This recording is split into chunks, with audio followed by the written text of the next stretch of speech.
안녕하세요. 저는 모니카 TV의 니카입니다. 하이.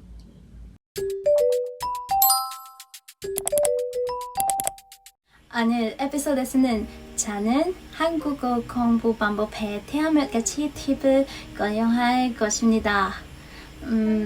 한국어 공부에 대해 공유할 내용이 있다면 아래 댓글을 남겨주세요. 한글이 참 예쁘죠? 그럼 이제 시작할게요. This is optional, but it's very important to know the history of a language you are learning.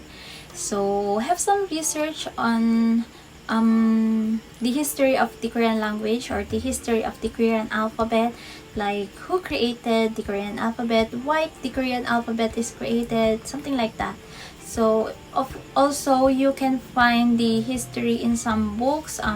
For example, in King Sejong Volume 1, in the first chapter, they will introduce to you first the history of the Korean alphabet. So of course, it's very important to know because you are learning, you are getting to know the language. So it's better to know the history first.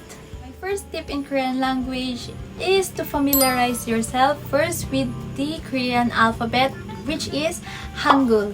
So before you jump into memorizing some Korean words or phrases, you must familiarize yourself first with the alphabet. Actually, the Korean language is not that complicated compared to the other Asian languages. And also, you can memorize the Korean alphabet within 1 to 2 hours. Once you familiarize yourself with the Korean alphabet or the Hangul, now it's time to build your vocabularies.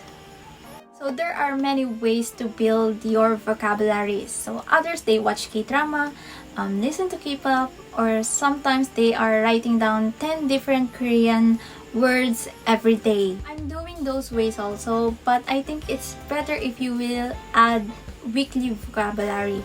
I mean, it looks like this. These are my notes. And sorry for my handwriting. So for example, on week 1, you will write Hangul, or you choose the word Hangul, which means sky. So under that Hangul, you will put some phrases or sentences related to Hangul. For example, it's 푸른 하늘. 푸른 means blue and 하늘 means sky. 가을 하늘, which means autumn sky. So for example, for this sentence, 여기는 밤 하늘이 예뻐요. So what I'm doing is I'm writing each word their meaning. So for example, 여기, which means here, 밤, which is night, and 예쁘다, which means to be pretty. On my week 2, my next word is 먹다. 먹다. So something like that. So my next tip for you guys is don't read Korean in Romanized version. I know it's hard because I also did it. But try your best in reading Korean in Hangul than Romanized version. So for example, this cute guy right here. So in Hangul, it's Lee Jong-suk, but in Romanized version, it's Lee Jong-suk. So there are some differences in the pronunciation or sounds if you will read in Romanized version.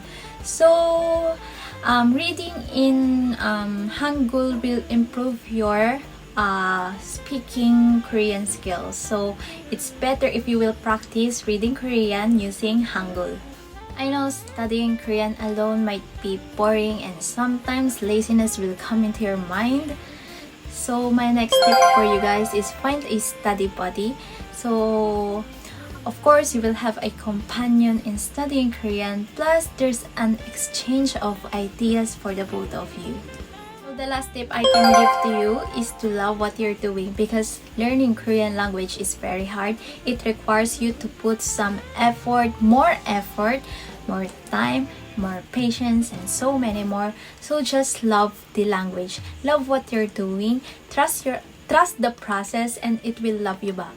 So tell Hangul 사랑해, and Hangul will say 나도 사랑해. So that's all for today's episode. Thank you so much for watching. I hope you learned something in this video. And if you have some tips or advice you want to share with us, just comment down below. And if you haven't subscribed to my channel, please click subscribe plus the notification bell for updates. So see you guys on my next video. 안녕. Bye-bye. Take care. Love you. 사랑해.